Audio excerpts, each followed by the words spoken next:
Um bom dia a todos, um feliz sábado. Que a graça e a paz de Cristo estejam no coração de cada um de vocês. Amém? Amém? Hoje nós vamos aqui meditar um pouco na palavra de Deus sobre de onde originou o pecado e o grande amor que Deus teve com a raça caída, conosco aqui nessa terra. Então, que nós possamos, nesta manhã, estar atento, buscarmos cada dia mais a compreensão da palavra de Deus, para que possamos transformar e mudar as nossas vidas conforme a vontade de Deus, E vamos dar início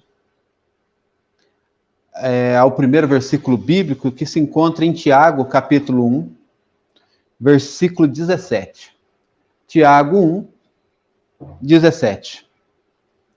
Diz assim: toda boa dádiva e todo dom perfeito vem do alto, descendo do Pai das luzes, em quem não há mudança nem sombra de variação. Ou seja, aqui nós podemos entender e ver que Deus ele é justo. E ao ser justo, ele tem uma lei. E que essa lei ela sempre vai permanecer para toda a eternidade. Porque é uma lei que mantém a ordem, não só na humanidade, mas em todo o universo. A lei serve para manter a ordem. Sem lei, não há ordem. Certo? E aqui, também, nós vimos que Deus, ele é o quê? Perfeito. Deus é perfeito. E ele foi perfeito e é perfeito em tudo aquilo que ele faz. Em tudo aquilo que ele fala. Porque o próprio Cristo, nosso Salvador, ele diz: nem só de pão viverá o homem, mas de toda a palavra que sai da boca de Deus.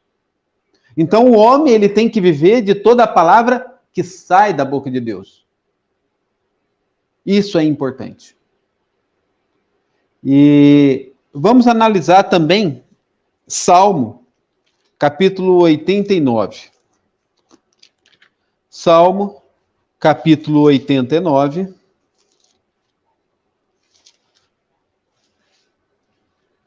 Lá no versículo 13 e 14. Diz assim: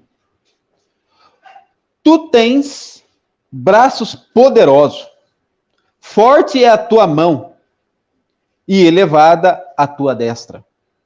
Justiça e juízo são a base de teu trono.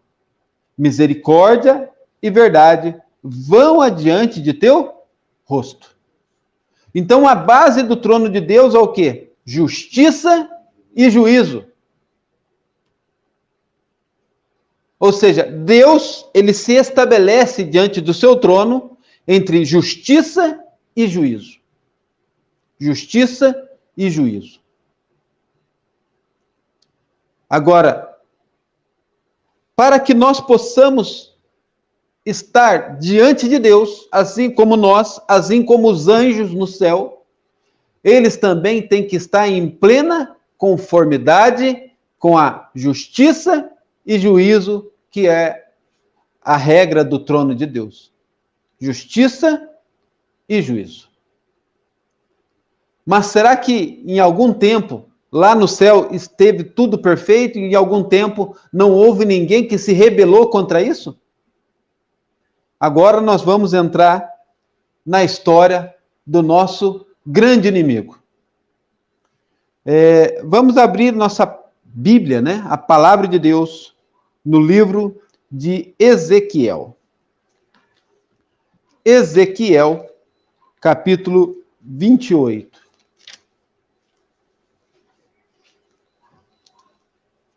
Ezequiel, capítulo 28, nós vamos ler aqui do versículo 12, em diante, e vamos ponderando aqui aquilo que Deus vem nos dando de sabedoria e conhecimento da tua palavra. Ele diz: filho do homem, levanta uma lamentação sobre o rei de Tiro, e diz-lhe: assim diz o Senhor, Jeová, Tu és o aferidor de medida, cheio de sabedoria, perfeito em formosura. Estava no Éden, jardim de Deus, toda pedra preciosa era a tua cobertura. A sardônia, o topázio, o diamante, a turquesa, o ônix, o jaspe, a safira, o carbúnculo, a esmeralda e outros. E a obra dos teus tambores e dos teus pífaros estavam em ti.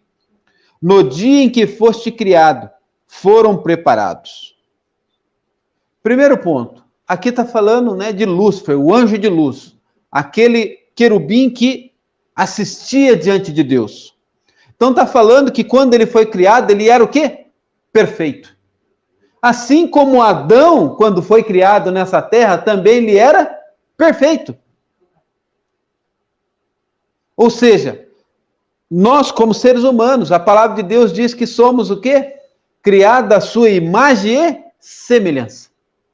Nós fomos criados à imagem e semelhança de Deus. E quando fomos criados à imagem e semelhança de Deus, no caso ali Adão, ele era perfeito. Perfeito. Né? Só que, no versículo 14, começa a dizer o seguinte: Tu eras querubim ungido para proteger e estabelecer no Monte Santo de Deus estava. No meio das pedras afogueadas andava. Assim como Lúcifer, querubim cobridor, que estava diante de Deus, andava na presença de Deus. Assim, quando foi criado Adão aqui na terra, também Adão estava na presença de Deus. A palavra de Deus diz que Deus passeava pelo jardim na viração do dia e ali comunicava-se com Adão. Ou seja, também o ser humano foi feito para estar na presença de Deus. Está na presença de Deus. Agora, no 15 ele diz: Perfeito eras nos teus caminhos, desde o dia em que foste criado. Ou seja, desde o dia que foi criado, tanto os anjos, no caso aqui Lúcifer, quando foi criado Adão, era perfeito os caminhos dele. Perfeito. E agora, no mesmo versículo diz: até que se achou iniquidade em ti. Até que se achou iniquidade. Enquanto não tinha iniquidade, tanto no anjo Lúcifer, quanto em Adão, eles estavam em perfeita união com o Pai. Perfeita união com o Pai. Mas no dia em que achou iniquidade em ti, o que aconteceu? O que aconteceu? Tanto com os anjos, assim como a raça caída, como seres humanos. Lá no versículo 17 diz: E elevou-se o teu coração por causa da tua formosura, corrompeste a tua sabedoria, por causa do teu resplendor. Por terra te lancei, diante dos reis te pus, para que olhem para ti. Qual foi o problema aqui do anjo? Qual foi o problema do anjo? Veja, o coração se elevou por causa da sua formosura. O que é formosura? O que é formosura, igreja?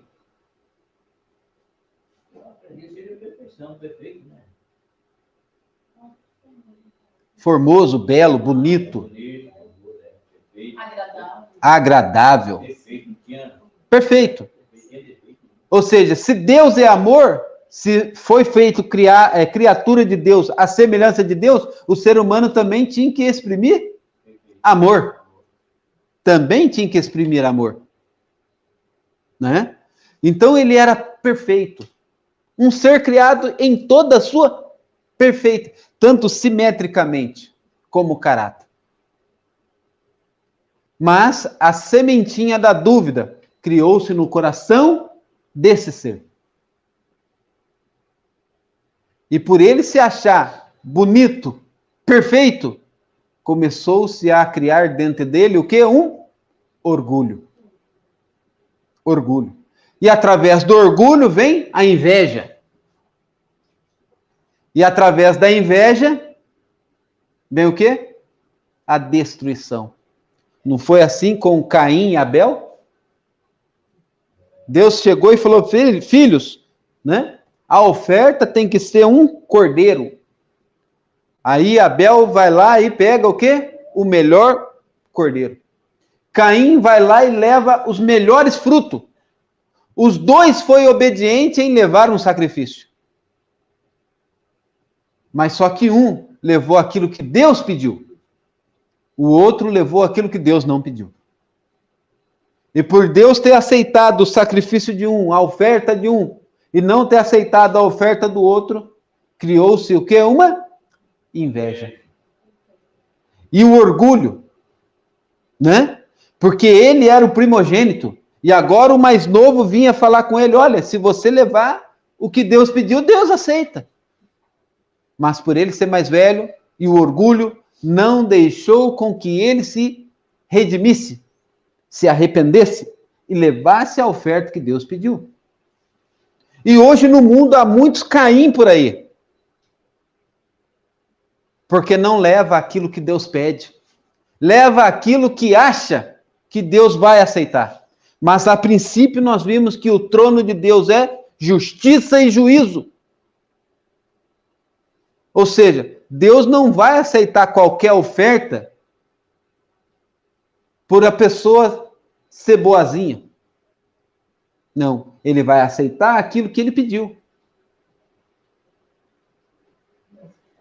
Ele vai aceitar aquilo que ele pediu. Ou seja, dentro de uma igreja, dentro da sua adoração, você não pode chegar diante de Deus de qualquer maneira. Quando Moisés estava ali, Deus chegou e falou assim: olha, tire a sua sandália, porque o lugar que tu está pisando é terra santa. Foi assim também com Josué. Mas por quê? Porque aonde Deus faz presente, o lugar se torna santo. O céu é um lugar santo. Não há espaço para o quê? Para o pecado. E se Deus, né, a gente vai ver, expulsou aqueles que foi originador do pecado lá no céu para a terra, expulsou eles, como que ele vai levar um monte de pecador agora para o céu? Porque Deus é um Deus, ele é um fogo consumidor. O pecado não resiste diante de Deus. Se Deus aparecesse nesse mundo hoje, nesse exato momento, aqui dentro, todos nós morreríamos. Porque há pecado em nós. Por isso que ele pede uma transformação. E aí a gente vai, né, ver mais adiante o que Deus espera de cada ser humano. O que Deus espera de mim e de você. Quais as mudanças que Deus espera de nós? Vamos continuar aqui também no livro de Isaías. Isaías, capítulo 14. Isaías 14. Olha que interessante o versículo 12. Veja, vimos que o inimigo, né, até no dia que se achou iniquidade, antes de achar iniquidade, ele era perfeito. Perfeito. Mas quando achou iniquidade, se rebelou, o que aconteceu? Versículo 12 diz: como caíste do céu, ó estrela da manhã, filha da alva, como foste lançado por terra, tu que debilitavas as nações. Como caíste? Como caíste? Em outro texto, lá em Mateus, diz: eu vi Satanás cair como um raio à terra.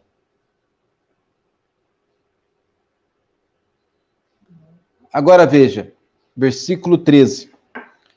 E tu dizias no teu coração: eu subirei ao céu, e acima das estrelas de Deus exaltarei o meu trono, e no monte das congregação me assentarei, da banda do lado do norte. Subirei acima da mais alta nuvem, e serei semelhante ao Altíssimo. Então, vamos lá. O problema de Lúcifer era com o pai? Não. O problema de Lúcifer não era com o pai. Era com quem? Com o filho. O problema de Lúcifer era com o filho. Veja, vamos analisar o texto, versículo 12. Ele fala que no seu coração, no seu íntimo, ele dizia: eu subirei, né, ao céu, acima das estrelas de Deus. O que mais ele fala? Exaltarei meu trono. Então ele queria colocar um trono acima das estrelas de Deus. Das estrelas de Deus. As estrelas de Deus aqui podemos colocar como os anjos. Né? Podemos colocar aqui como os anjos. Então ele queria estar acima dos anjos. Não somente acima dos anjos, porque ele fala acima das estrelas, colocarei o meu trono. Bom, quem tem trono? Hã?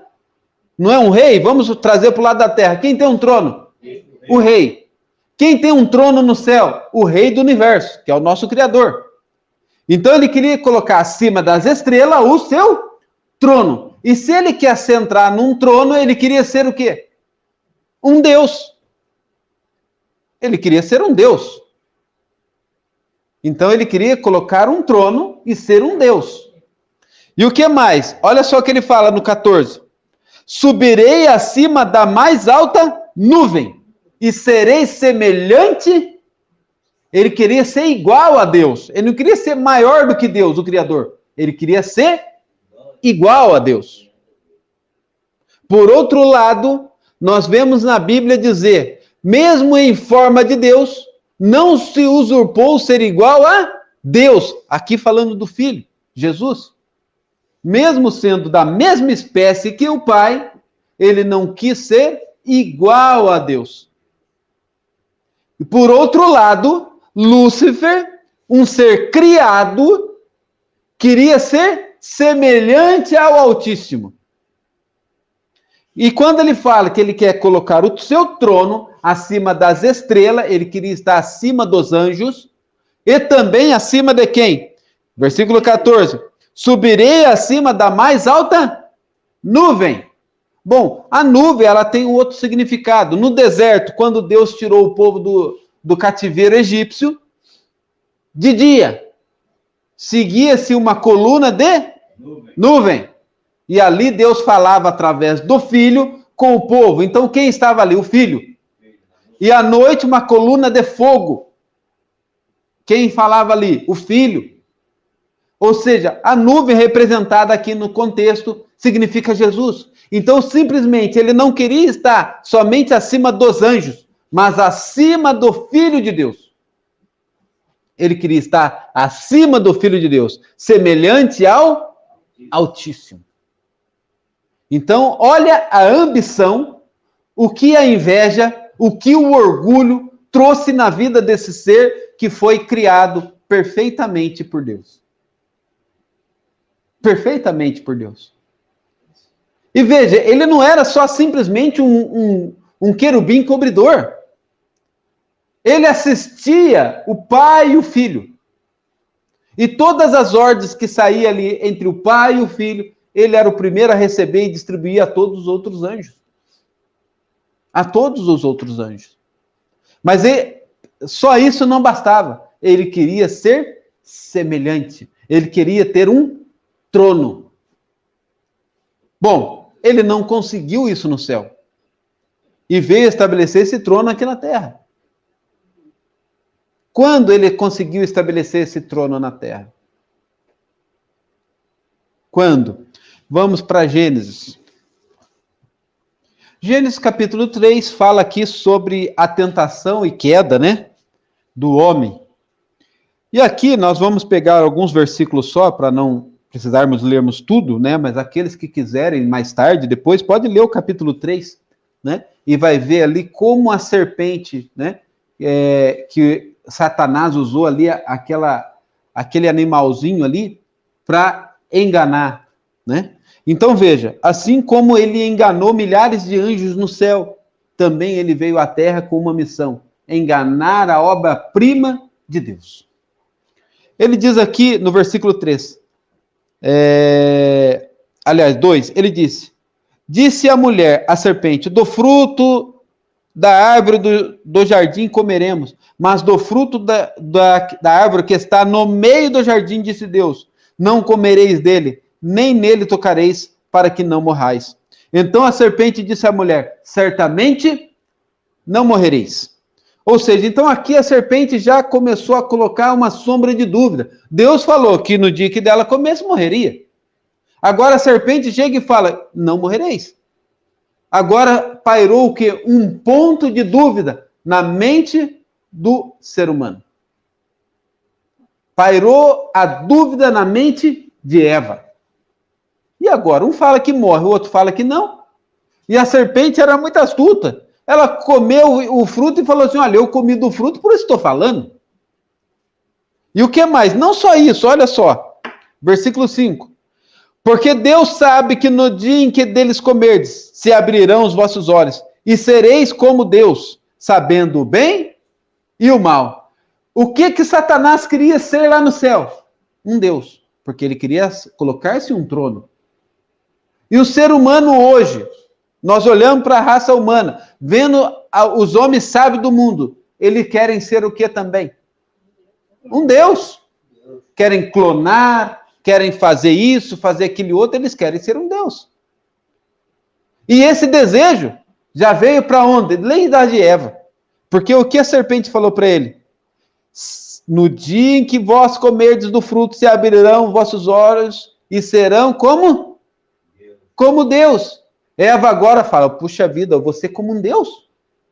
Eu vou conhecer tudo agora. E o que aconteceu? E vendo a mulher que aquela árvore era boa para se comer e agradável aos olhos, árvores desejável para dar entendimento, tomou do seu fruto e comeu. E deu também a seu marido e ele comeu com ela. Hoje, o que o ser humano procura hoje? Sabedoria, conhecimento, né? Não é assim? Mas conhecimento, ele vem do quê? Conhecimento vem do estudo. No caso bíblico, no estudo da palavra de Deus. No caso da humanidade, a palavra de Deus, mais os outros livros, que você vai aprender, né, sobre as plantas, vai aprender sobre tudo. Agora, o que é mais fácil? Você comer um fruto e ter sabedoria?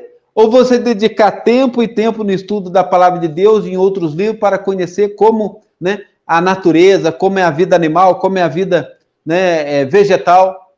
O que é mais fácil, Luciano? Você dedicar tempo no estudo ou comer um fruto e já começar a ter conhecimento e sabedoria de tudo? Não, o que é mais fácil? Comer um fruto e adquirir toda a sabedoria ou dedicar tempo no estudo? Comer o fruto. Comer o fruto é mais rápido. Fácil. Comer o fruto é mais rápido. Né? Comer o fruto é mais rápido. A Eva falou o quê? Olha, eu vou ter que passar aqui a eternidade, cultivando o jardim, olhando, aprendendo, cada dia. Mas se eu comer desse fruto, eu vou ser como Deus. Eu já vou conhecer o fim desde o princípio. Então, o que é mais fácil? Comer o fruto. E o que eles escolheram? Comer o fruto. Veja, essa foi a primeira objeção que Deus deixou, primeira e única objeção que Deus deixou ali para eles. E uma prova, irmãos, vamos ser sinceros, difícil. Tinha milhares de frutos, era uma árvore só que não poderia. Convenhamos, era uma tarefa, era uma objeção simples e pequena. Deus não colocou nenhuma prova grandiosa para eles. Colocou simplesmente um fruto. Por que Deus simplesmente colocou um fruto e não colocou algo grande, irmãos? Porque senão o ser humano vai começar a achar que, não, as coisas pequenas não têm importância para Deus. Se fosse importante para Deus as coisas pequenas, Deus não tinha dado uma obra, uma tarefa, uma objeção tão grande para Adão e Eva. Mas, não, Deus colocou um fruto para mostrar que Ele está atento a cada detalhe de nossa vida. Para mostrar que Ele está atento a pequenas coisas que nós fazemos de errado. Quando nós falamos mal de alguém, de um amiguinho, pequeno que seja, para que o outro dê risada, Deus está anotando. Você está incitando o outro a menosprezar o outro. Quando eu pego algo que não é meu, que seja uma bala, que seja, por exemplo, que eu desço aqui na casa da minha mãe, ali, minha mãe não está ali, eu pego qualquer coisa do armário dela, sem pedir, isso é roubo. Eu não pedi.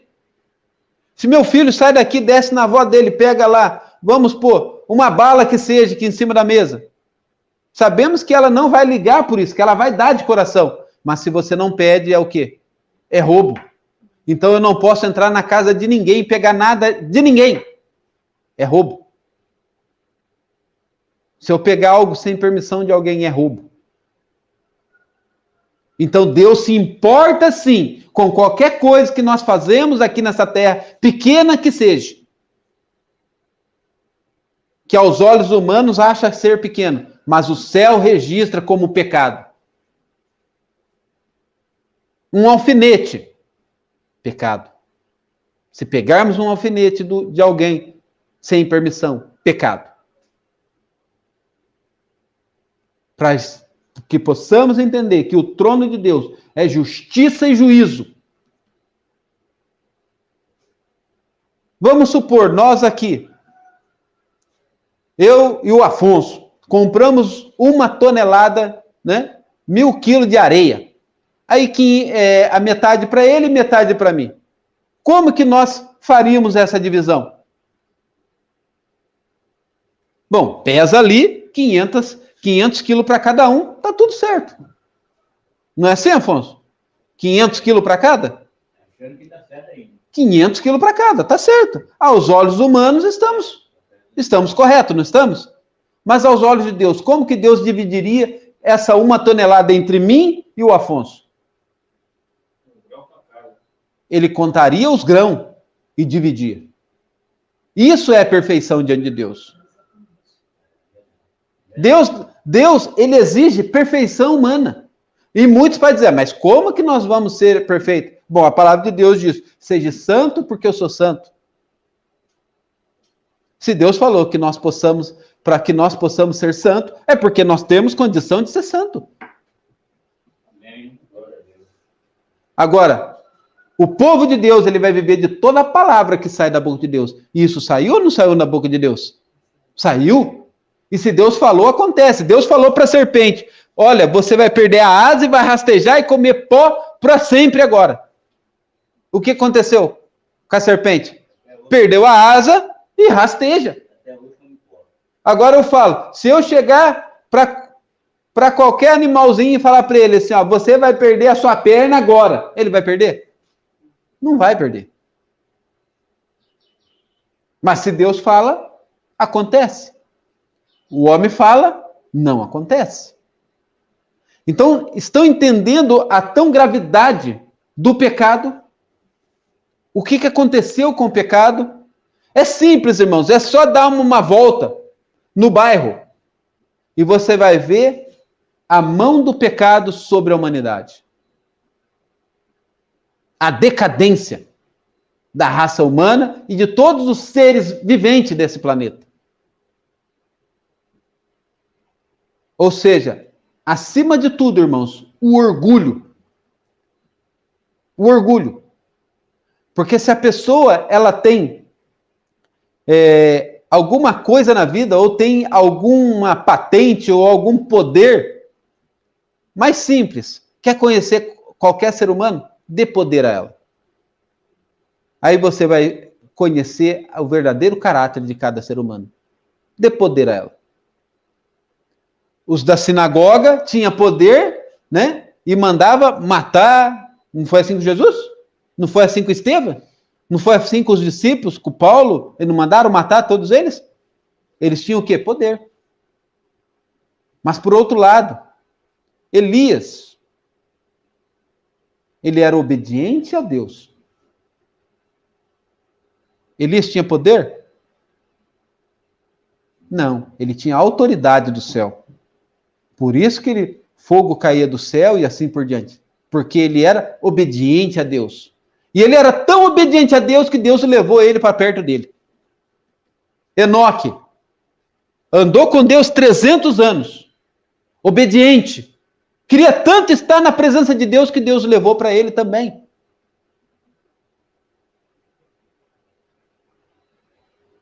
Agora, o pecado, irmãos, infelizmente, trouxe, né, a decadência desse planeta. Trouxe a decadência desse planeta. Então vimos aqui, né, que o ser humano, o objetivo dele é o quê? Ser igual a Deus. Esse é o desejo de qualquer ser humano que tem por aí. Mas aqueles que são filhos de Deus, restaurado por Cristo Jesus, esse não quer ser igual a Deus. Esse quer ser o quê? Servo de Deus.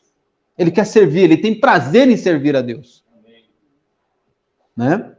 E ele diz mais aqui para nós, né? Vamos ver Salmo 89. Salmo 89.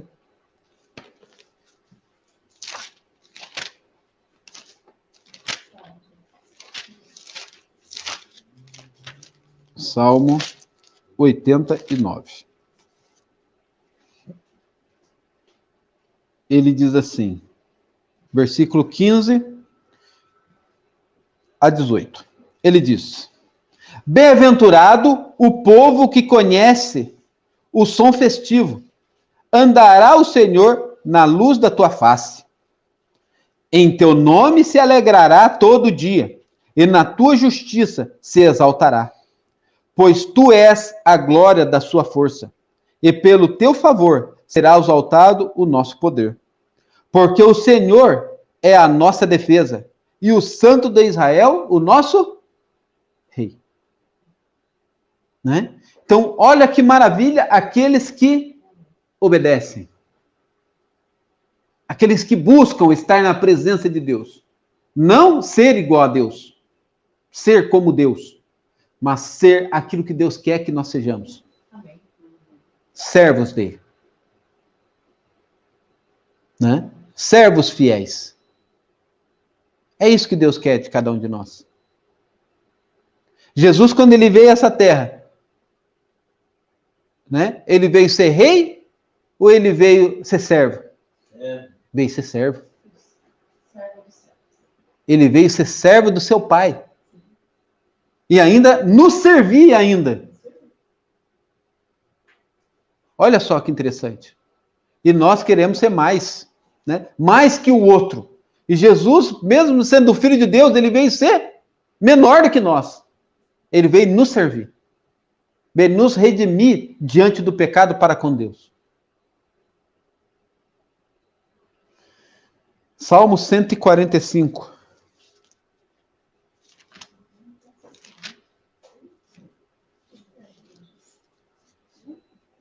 Versículo 17. Olha só. Justo é o Senhor em todos os seus caminhos e santo em todas as suas obras. Né? Ou seja, o Senhor é justo em todos os seus caminhos. E ele diz mais: perto está o Senhor de todo o que invocam, de todo o que invocam em verdade. De todo o que invocam em verdade. Porque está falando aqui que Deus, né, perto está de todo aquele que invocam em verdade. Por quê? Porque tem muitos que invocam em mentira também. Usam o nome de Deus na mentira. Não foi assim que Satanás disse para Eva? Olha, Deus usou o nome de Deus ou não usou? Deus, ele não quer que você coma, porque senão você vai ser igual a ele. Invocou na mentira. E um dos mandamentos qual é? Não falar o nome de Deus em vão? Não é? E muitos usam. Para o engano, para a mentira. Para que coloque o ser humano longe do céu. E ele diz para nós aqui, em Gênesis, capítulo 3, né? Aí vimos aqui a queda, né? Do ser humano. É a queda de Satanás também. E ele diz o seguinte aqui, no versículo 7, depois que Adão e Eva comeu do fruto. Então foram abertos os olhos a ambos, e conheceram que estava nus, e coseram folha de figueira, e fizeram para ser aventais. Aí eles descobriram que estavam agora nus. Por que descobriram? Porque aquela glória que o circundava, o par santo que estava naquele jardim, foi retirado. E ao se retirar, ele viu o quê? A sua nudez. E foram lá e coseram folhas para que pudesse servir de vestimenta. E agora, né, no versículo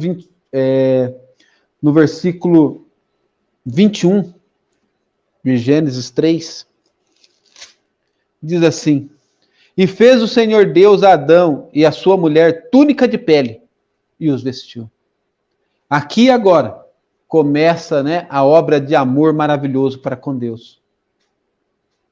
Porque o salário do pecado é a morte. Na realidade, Adão e Eva tinham que morrer. Mas vamos lá, vamos analisar. Deus tem a base do trono como justiça, juízo e amor. Satanás, né, Lúcifer, fez com que o homem caísse. Se Deus chegasse e matasse Adão e Eva naquele exato momento, o que Satanás diria?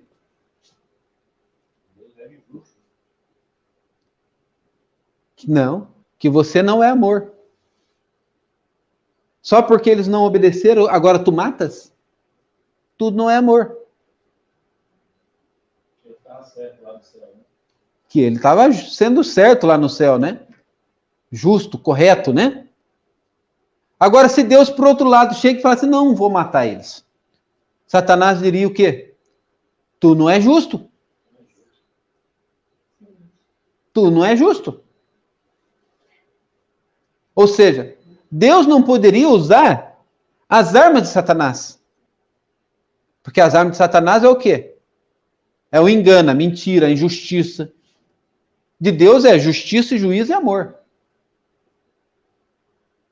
Aí Deus agora tinha que salvar o ser humano e ao mesmo tempo não quebrar a sua lei.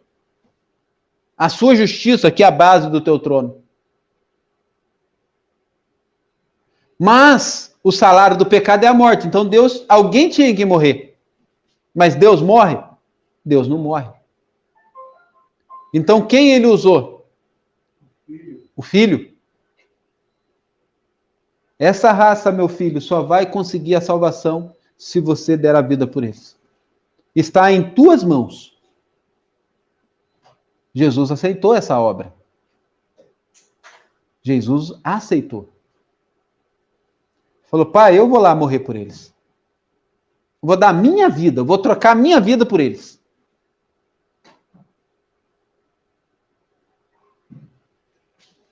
E olha o que aconteceu. João 3,16. É um verso conhecido.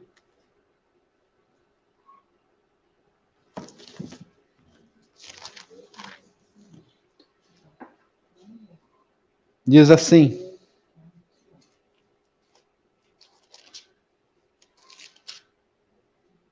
Porque Deus amou o mundo de tal maneira que deu o seu Filho unigênito, para todo que nele crê não pereça, mas tenha a vida eterna.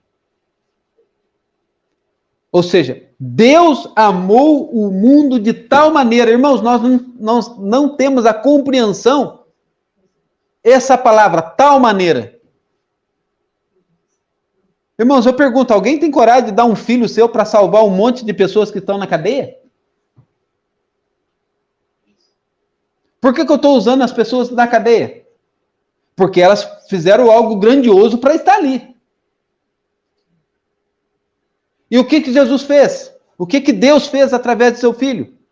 Deu o seu filho para um monte de pecador. E por aqueles que matariam ele também. Que julgariam, crucificariam. Condenariam. Além de você dar seu filho, você vai ver seu filho sofrer por aquela raça. Somente um Deus de amor, irmãos, abriria a mão e abriu mão do seu filho por cada um de nós, de mim e de você. Somente um Deus de amor. E nós, por outro lado, continuamos pecando, continuamos falando mal dos outros, continuando desejando as coisas dos outros, continuando fazendo as coisas erradas. Será que Deus se agrada disso? E prestando culto manco para Deus. Porque quando nós viemos à igreja, ou em qualquer lugar, estamos em adoração, estamos deitados na cadeira, esparramados, dormindo, fazendo qualquer tipo de coisa, nós estamos desonrando a Deus. Estamos desonrando a Deus. Veja, por que Cristo teve que morrer? Porque ninguém conseguiria ser perfeito olhando aos mandamentos dele. Por isso que a palavra de Deus, que a letra mata. E muitos hoje em dia dizem, não, mas eu sou uma pessoa boa, eu vou entrar no céu. Ela auto se julga e se absolve. Ela fala, não, eu sou uma pessoa boa, eu ajudo os pobres, eu dou cesta básica, eu faço isso, faço aquilo. Aí eu pergunto, você nunca teve inveja de ninguém? Você nunca teve raiva de ninguém? Você nunca teve ódio de ninguém? Se você já teve, irmãos, todos somos pecadores. Todos somos pecadores. Veja, como está o nosso comportamento diante de Deus? Como está a nossa adoração diante de Deus? Estamos adorando Deus verdadeiramente ou relaxadamente? Será que os anjos estão aqui anotando cada um que está aqui dentro dessa igreja e nos seus lares, em todos que vão assistir no futuro ainda? Será que os anjos estão anotando o nosso comportamento bom dentro da igreja? Estamos prestando atenção naquilo que Deus quer na minha vida? Isso é importante, irmãos. Quando você sai de casa, vai para um lugar em adoração, assim como o povo ia aonde Jesus estava pregando, será que as pessoas estavam dormindo? Ou Jesus, por outro lado, falou assim, olha, tem alguma coisa de comer para dar para o povo, que já está o dia inteiro aqui dentro, aqui me ouvindo? Senhor, manda eles embora, porque, olha, já está tarde. Aí Jesus foi lá e multiplicou os pães e os peixes, para que todos pudessem comer e voltassem para sua casa. Mas estava o dia inteiro prestando atenção naquilo que saía dos lábios de Cristo Jesus. E muitas vezes, irmãos, nós não passamos 5 minutos em oração com Deus. Nós nem pegamos na Bíblia para ler diariamente. E queremos ser o quê? Salvos, santos. De que maneira, irmãos? Se nós nem importamos em ter uma relação com Deus. Nós temos que ter uma relação com Deus. Temos que buscar essa relação. Veja, citamos aqui Enoque. Olha, 300 anos com Deus, irmãos. Hoje, nessa terra aqui, a gente vive 80, 90 anos aí. Outros não chegam nem a isso. Nem a 20. E achar que 1 minuto de oração é o suficiente para que Deus, né, pudesse nos fortalecer durante todo o dia e nos livrar de toda tentação. Quando Deus fala de Jó, o que ele fala de Jó? Observaste meu servo Jó, temente a Deus, reto, sincero, justo e desvia do mal. Agora eu pergunto, e nós? Como nós somos diante de Deus? Somos justos diante de Deus? Começa por aí, somos justos diante de Deus? Né? E ele menciona também para nós, né? Apocalipse 13, versículo 8.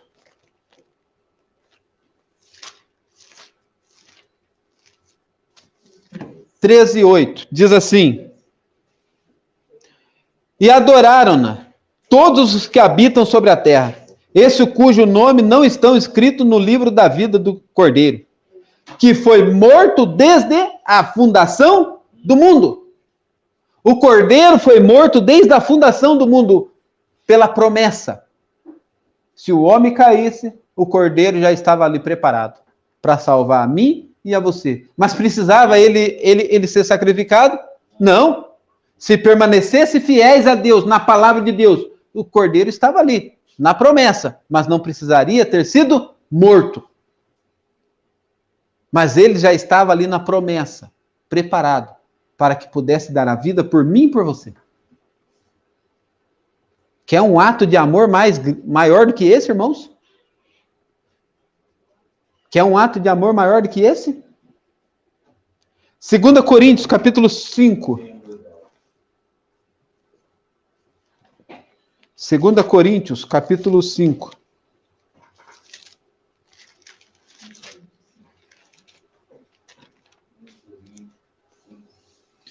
Versículo 19. Olha só. Será que só Cristo que estava aqui conosco? Olha só que interessante. Isto é, Deus estava em Cristo, reconciliando consigo o mundo, não lhe imputando os seus pecados, e pôs em nós a palavra da reconciliação. Deus estava em Cristo. Não que Deus e Jesus é a mesma pessoa, mas Deus estava em Cristo reconciliando consigo o mundo. Assim como Cristo está em nós, levando a mensagem de salvação para toda a humanidade.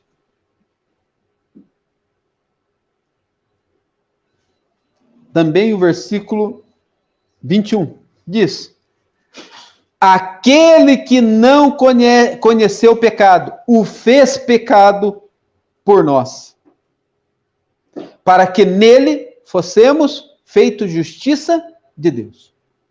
Em Cristo não houve pecado, mas ele fez pecador por nós, para que alcançássemos nós e nos desse o que? A salvação. Veja que interessante. O céu, irmãos, Deus, ele moveu céus, mares, montanhas para alcançar a sua vida, para salvar a sua vida. Ele fez tudo e faz tudo para salvar o ser humano. Só não vai ser salvo, irmãos, quem não quer. Só quem não quer. Mas ele moveu mares e montanhas para chegar até a mim e a você. Atravessou o universo para chegar aqui e nos conceder a reconciliação. Amém. Glória a Deus. Amém. João 1, 29.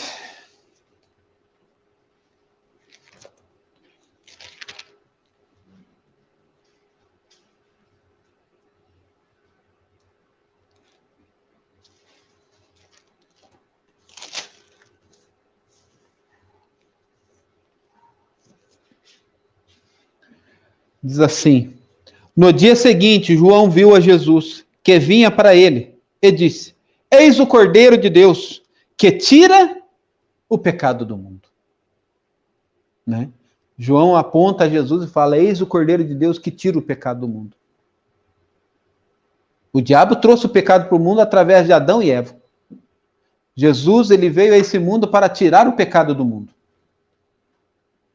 Ah, então se Jesus veio e tirou o pecado do mundo, então não tem mais pecado? Lógico que tem. Porque nós somos pecadores. Quando Jesus tira o nosso pecado? Quando nós nos arrependemos dele e confessamos diante de Deus. Aí ele tira. Mas se nós acariciarmos o pecado e continuar pecando, o que vai acontecer? Pecadores. O que aconteceu com a mulher adúltera? Foram levados por um monte de gente que se dizia ser o quê? Justo. Não se diziam ser justos, santos? Levaram ali os fariseus, principais, e jogaram diante de Jesus. Senhor, essa mulher foi pega no ato do adultério. Na lei diz que ela tem que apedrejar. O que o senhor diz? De repente, todo mundo começou a ir embora. Jesus escrevia na areia, todo mundo foi embora. Aí Jesus olha para a mulher e fala: cadê os teus acusadores? Senhor, não vejo nenhum. Nem eu também te condeno. Vai, não peques mais.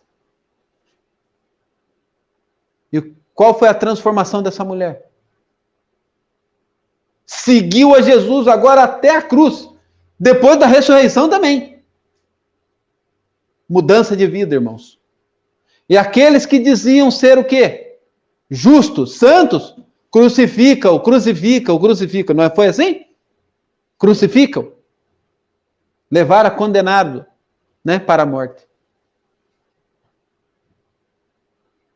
Então Deus espera de nós, irmãos, não só simplesmente a aceitação a Ele, mas a transformação através de Cristo. Amém. A transformação. Deus espera que nós sejamos transformados por Ele, mas não por medo, mas por amor. Por amor. Por amor. Simplesmente amor. Né? Então veja, eis o Cordeiro de Deus que tira o pecado do mundo. Tira o pecado do mundo. Temos que aceitar Cristo de todo o nosso coração, mas por amor, irmãos. Não por medo. Por amor. Né? E Salmo, né? Capítulo 121.